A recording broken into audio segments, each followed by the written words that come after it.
A paz do Senhor, sejam bem-vindos a mais uma leitura da Bíblia. E hoje nós vamos continuar no livro de Ezequiel. Vamos ler os capítulos 17, 18, 19 e 20, do 17 ao 20. Vamos lá então? Capítulo 17. A comparação da parreira e das águias. O Senhor me disse o seguinte: Homem mortal, faça para os israelitas uma comparação, para que saibam que eu, o Senhor Deus, estou dizendo. Era uma vez uma águia gigantesca, de asas enormes, bem abertas, toda coberta de lindas penas. Ela voou para os montes Líbanos e quebrou a ponta de um cedro. Ela levou essa ponta para uma terra de negociantes e deixou numa cidade de vendedores. Aí ela pegou na terra de Israel a muda de uma planta e a plantou numa terra boa, onde sempre havia água para fazê-la crescer. A planta cresceu e se tornou uma parreira baixa, mas esparramada. Os galhos se viraram para o lado da água e as raízes cresceram bem fundas. A parreira tinha galhos e estava coberta de folhas. Havia outra águia gigantesca, de asas enormes e muitas penas. A parreira virou para as suas raízes e os seus galhos na direção da águia, esperando que ela lhe desse mais água do que havia no pomar onde estava plantada. Mas a parreira tinha sido plantada em terra boa e bem regada, para que fosse uma ótima planta, coberta de folhas e que produzisse uvas. Agora eu, Senhor Deus, pergunto: será que essa parreira vai crescer? Será que a primeira águia não vai arrancá-la pelas raízes, apanhar as suas uvas e quebrar os ramos, deixando-os secar? Não será necessária muita força, nenhuma nação poderosa para arrancá-la. Sim, ela está plantada. Mas será que vai crescer? Será que vai secar quando o vento leste a castigar? Será que não vai secar no pomar onde está plantada? A comparação é explicada. O Senhor me disse: pergunte a esses rebeldes se entenderam o que essa comparação quer dizer. Diga-lhes que o rei da Babilônia veio a Jerusalém, pegou o rei e seus oficiais e os levou para a Babilônia. Ele escolheu um homem da família do rei, fez um tratado com ele e o obrigou a jurar que lhe seria fiel. O rei da Babilônia também levou os homens importantes para evitar que a nação se levantasse outra vez e para ter certeza de que o tratado seria cumprido. Mas o rei de Judá se revoltou e enviou mensageiros ao Egito para conseguirem cavalos e um exército numeroso. Será que isso vai dar certo? E quem faz uma coisa dessa, será que vai escapar? Será que pode quebrar o tratado e escapar do castigo? Juro pela minha vida, diz o Senhor Deus, que esse rei morrerá na Babilônia, pois quebrou o juramento e o tratado que havia feito com o rei da Babilônia, que o pôs no trono. Nem o poderoso exército do rei do Egito seria capaz de ajudá-lo na guerra, quando os babilônios construíram rampas e torres de ataque, a fim de matar muita gente. Ele quebrou o juramento e o tratado que havia feito, e porque fez todas essas coisas, não escapará. O Senhor Deus diz: juro pela minha vida, que eu castigarei o rei por ter quebrado o tratado, que pelo meu nome ele jurou guardar. Estenderei uma rede de caçador e o pegarei nela. Eu o levarei à Babilônia e o castigarei ali, pois ele foi infiel a mim. Os seus melhores soldados serão mortos em batalha, e os que ficarem vivos serão espalhados em todas as direções. Aí vocês ficarão sabendo que eu, o Senhor, falei. Uma promessa de esperança. O Senhor Deus diz isto: tirarei a ponta de um cedro alto, cortarei um broto novo e o plantarei no monte elevado, no monte mais alto de Israel. Ele soltará galhos, produzirá sementes e se tornará um cedro muito lindo. Pássaros de todo tipo viverão ali e acharão abrigo na sua sombra. Todas as árvores do campo ficarão sabendo que eu sou o Senhor. Eu derrubo as árvores altas e faço as árvores pequenas crescerem. Eu seco as árvores verdes e faço com que as árvores secas fiquem verdes de novo.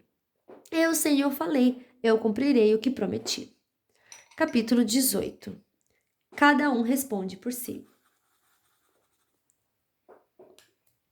O Senhor me disse o seguinte: por que será que na terra de Israel o povo vive repetindo o ditado que diz: os pais comeram uvas verdes, mas foram os dentes dos filhos que ficaram ásperos? Juro pela minha vida, diz o Senhor Deus, que vocês nunca mais repetirão esse ditado em Israel, pois a vida de todas as pessoas pertence a mim. Tanto a vida do pai quanto a do filho são minhas. A pessoa que pecar é que morrerá. Imagine que exista um homem verdadeiramente bom. correto e honesto. Esse homem não adora os ídolos dos israelitas, nem come a carne dos sacrifícios oferecidos em templos proibidos. Ele não seduz mulheres casadas, nem tem relações com mulher durante as regras, não engana, nem rouba ninguém. Devolve aquilo que lhe foi dado como garantia de empréstimo. Dá comida a quem tem fome e roupa a quem está nu. Quando empresta, não cobra juros altos, recusa-se a fazer o mal, e em qualquer questão as suas decisões são justas. Obedece aos meus mandamentos e guarda cuidadosamente as minhas leis. Esse homem é correto e viverá, diz o Senhor Deus. Imagine também que esse homem tenha um filho que rouba, mata e faz coisas que o pai nunca fez. Esse filho come a carne dos sacrifícios oferecidos em templos proibidos, seduz mulheres casadas, engana os pobres, rouba e fica com aquilo que lhe foi dado como garantia de empréstimo. Ele vai a templos pagãos, adora ídolos nojentos, empresta dinheiro a juros altos. Será que ele vai viver? Não, não vai. Ele fez todas essas coisas vergonhosas e morrerá por causa delas. Esse filho será culpado da sua própria morte. Agora imagine que, por sua vez, esse filho tem um filho. Esse filho vê todos os pecados que o pai cometeu, mas não segue seu exemplo. Não adora os ídolos dos israelitas, nem come a carne dos sacrifícios oferecidos em templos proibidos, não seduz mulheres casadas e não explora nem rouba ninguém. Ele devolve aquilo que lhe foi dado como garantia de empréstimo. Dá comida a quem tem fome e roupa a quem está nu. Ele se recusa a fazer o mal e não empresta dinheiro a juros altos. Guarda as minhas leis e obedece aos meus mandamentos. Ele não morrerá por causa dos pecados do pai, é certo que viverá. O pai dele enganou e roubou e só prejudicou os outros, por isso morreu por causa dos seus próprios pecados. Versículo 19. Mas vocês perguntam, por que o filho não sofre por causa dos pecados do pai? A resposta é essa. É porque o filho fez o que era correto e bom. Ele guardou as minhas leis e as seguiu cuidadosamente, e por isso é certo que viverá. Aquele que peca é quem morre. O filho não sofrerá por causa dos pecados do pai, nem o pai por causa dos pecados do filho. A pessoa boa será recompensada por fazer o bem, e a pessoa má sofrerá pelo mal que praticar. Se um homem mau parar de pecar, se guardar as minhas leis e se fizer o que é certo e bom, não morrerá, é certo que viverá. Todos os seus pecados serão perdoados, e ele viverá, porque fez o que é certo. Vocês pensam que eu gosto de ver um homem mau morrer? Pergunte o Senhor Deus. Não, eu gostaria mais de vê-lo arrepender-se e viver. Mas se um homem correto deixar de fazer o bem e começar a fazer todas as coisas más e vergonhosas que os homens maus fazem, será que ele vai continuar a viver? Não. Nenhuma das boas ações que ele praticou será lembrada. Ele morrerá por causa da sua infidelidade e dos seus pecados. Mas vocês dizem: o que o Senhor faz não está certo. Escutem aqui, israelitas. Vocês pensam que o meu modo de fazer as coisas não está certo? Pois o modo de vocês é que não está. Quando o homem direito para de fazer o bem e começa a fazer o mal, e então morre, ele morre por causa do mal que praticou. Quando o homem mau para de pecar e faz o que é certo e bom, ele salvou a sua vida. Ele compreendeu o que estava fazendo e deixou de pecar.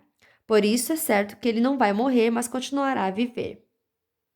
E vocês, israelitas, dizem: o que o Senhor faz não está certo. Vocês pensam que o meu modo de fazer as coisas não está certo, não é? Pois é, o modo de vocês que não está. Agora eu, o Senhor Deus, estou dizendo a vocês, israelitas, que vou julgar cada um pelo que tem feito. Arrependam-se de todo o mal que estão praticando e não deixem que os seus pecados os destruam. Abandone todo o mal que vem fazendo e criem dentro de vocês mesmos um coração novo e uma mente nova, israelitas. Por que vocês querem morrer? Eu não quero que ninguém morra, diz o Senhor Deus. Portanto, parem de pecar e vivam. Capítulo 19. Uma canção de tristeza.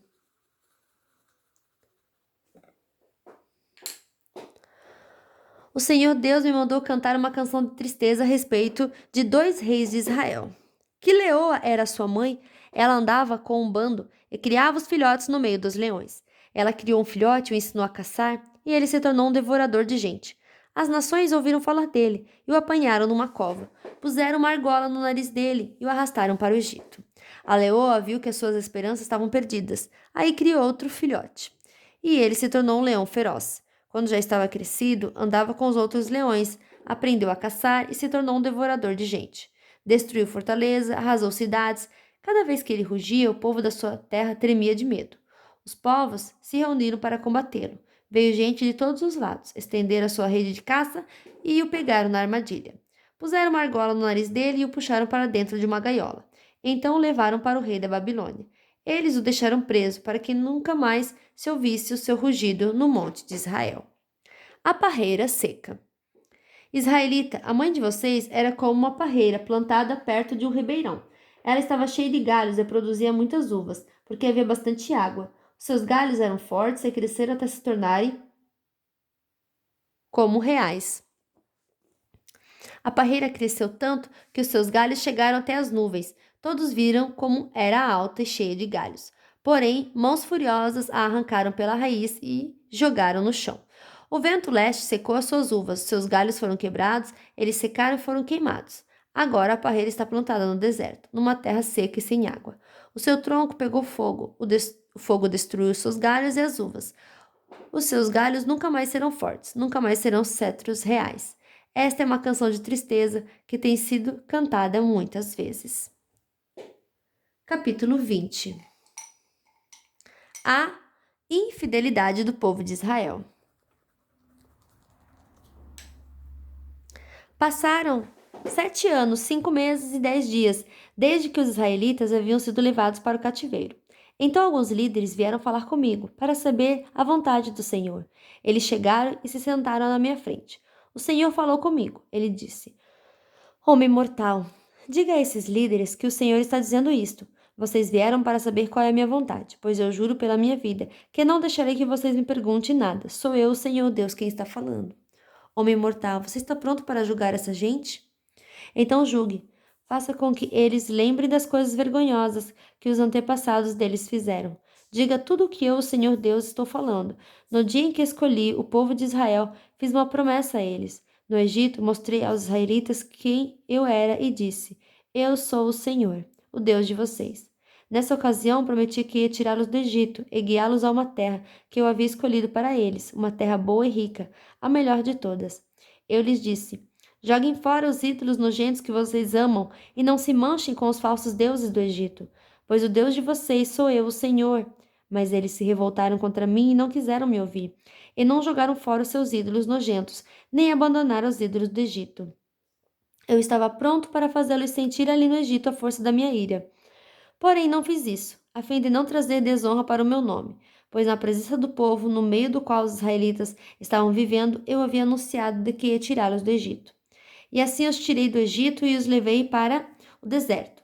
Eu lhes dei os meus mandamentos e lhes ensinei as minhas leis, que dão vida a quem os cumprir.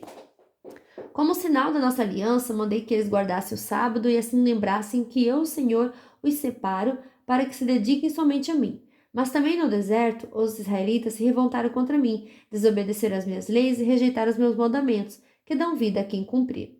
Profanaram completamente o sábado. Eu estava pronto para fazê-los sentir a força da minha ira e acabar com eles ali no deserto, e não os destruir, a fim de não trazer desonra para o meu nome, pois as outras nações viram que tirei o povo de Israel do Egito. Além disso, no deserto jurei que não os levaria à terra que eu tinha dado a eles, uma terra boa e rica, a melhor de todas. Fiz esse juramento porque eles rejeitaram os meus mandamentos, desobedeceram as minhas leis e profanaram o sábado.